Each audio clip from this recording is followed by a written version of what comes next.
हजरत मोहम्मद बिन अबू बकर रज़ी अल्लाह ताला अन्हु फरमाते हैं, इसको साहिब सबुल हुदा व रिशाद इमाम यूसुफ सालेही ने नकल फरमाया। कहते हैं कि मैं हुजूर के साथ एक जंग पे गया तो वापस हम आ रहे थे, तो उस जंग में बड़ी फतह हुई। 5वां हिस्सा माले गनीमत का हमने सरकार की बारगाह में नजराना पेश किया तो 80 ऊंट हुजूर के हिस्से में भी आए, इतना नफा मिला। वापस आ रहे थे तो एक जगह शाम का वक्त हो गया, कुछ इलाका अच्छा मिला तो हुजूर ने फरमाया सफर आगे ना करो, यहीं पड़ाव कर लो, पता नहीं आगे जाके कोई ऐसी अच्छी जगह मुयस्सर आए ना आए। हालांकि हुजूर सारा कुछ जानते हैं, पर तालीम उम्मत के लिए फरमाया यही। कहते खैमे लग गए, रुक गए, एक एक खैमे में 2-2 4-4 आदमी। फरमाते मेरे खैमे में हजरत मोहम्मद बिन अबू बकर जनाब अबू बकर के साहिबजादे, तो मेरे खैमे में जो सहाबी थे ना वो बड़े मोटे ताजे थे, बड़े वजूद उनका बस्ततन फिल इल्म वल जिस्म, मोटे तगड़े मोटे तगड़े। मगरिब की नमाज पढ़ने हम हुजूर अलैहिस्सलातु सलाम की बारगाह आली मर्तबत में हाजिर हुए। हुजूर के पीछे नमाज पढ़ी इक्तदा में। कहते नमाज मुकम्मल करके ना तो सहाबी का दिल किया मैं दस्तबोसी करूं। उस जमाने में लोग लकड़ी के जूते पहनते थे, खड़ाओं कहा जाता था। हुजूर के कदमैन शरीफैन पर नालैने मुकद्दस नहीं थे और हुजूर का वजूद ना बड़ा नाजुक था। सहाबा कहते हैं जब दस्ते मुबारक में हाथ मिलाते थे तो हुजूर का दस्ते मुबारक कस्तूरी से ज्यादा खुशबू वाला होता था और बर्फ से ज्यादा ठंडा होता था।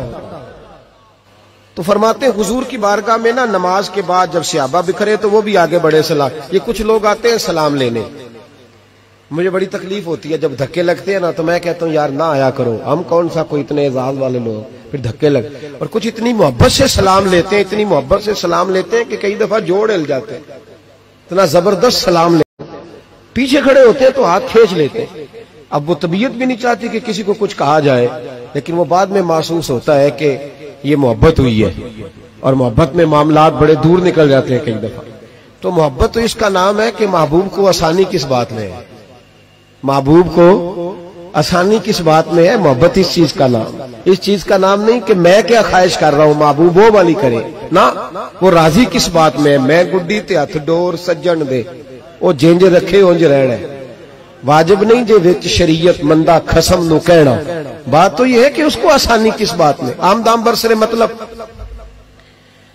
उस सलाम लेने के लिए जब आगे बढ़े ना तो जोश में दौड़ के आगे बढ़े। हुजूर के दस्ते मुबारक को चूमा, लकड़ी के जूते पहने थे, हुजूर के कदम मुबारक में जूता नहीं था। उन्होंने अपने पैर से हुजूर का पैर दबा दिया। तो जो है मेरी बात पर, ये बाटा के जूते पहनने वाला जब किसी का पैर दबाता है ना और बंदा भी तगड़ा हो तो एक दफा समझ आती है कि किसी ने पैर। तो महबूब के दस्ते मुबारक में छड़ी रहती थी, सुन्नत मुबारक है छड़ी रखना, आसाम मुबारक। जब उस सहाबी ने पैर दबाया ना तो नबी पाक अब वो छोड़ भी नहीं रहे, देर हो गई, पैर पे पैर रख के खड़े। तो तकलीफ महसूस की सरकार ने, तो छड़ी पेट में चुभई, फरमाया यार मेरा पैर तो छोड़ दे। अब वो पीछे हटे तो बड़े परेशान हुए कि ये मुझसे क्या हो गया, कांपने लगे, रोने लगे। हुजूर ने फरमाया कोई बात नहीं जाओ। सहाबा ने भी जरा घूर के देखा, महबूब नीचे बैठ गए, अपना कदम मुबारक दबाया। हजरत मोहम्मद बिन अबू बकर कहते हैं अपने खेमे में हम लोग चले गए। इशा की नमाज भी हुजूर के पीछे पड़ी, पर वो सहाबी सारी रात सो नहीं सके। यार ये मुझसे क्या हो गया, गिरा जोन की निगाह से वो संभल नहीं सकता। मैंने हुजूर को तकलीफ दी, महबूब को तकलीफ दी। कहते वो तड़पने लगे, रोने लगे। ये मुझ सारी रात मैं तसल्ली देता कि यार वो कोई ऐसी वैसी बात नहीं, अल्लाह ने हमारे महबूब को रहमत लिल आलमीन बनाया।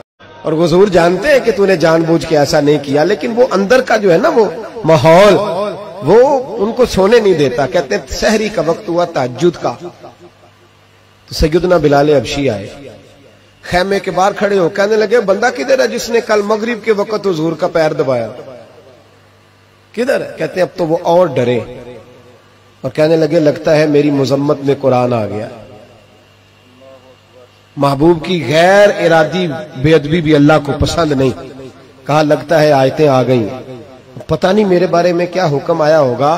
आप अपने अब्बा से कह के मेरी सिफारिश कराएंगे, जनाब सिद्दीक अकबर से कहेंगे, कहीं ऐसा ना हो कि मेरी दुनिया भी जाए और आखिरत भी जाए।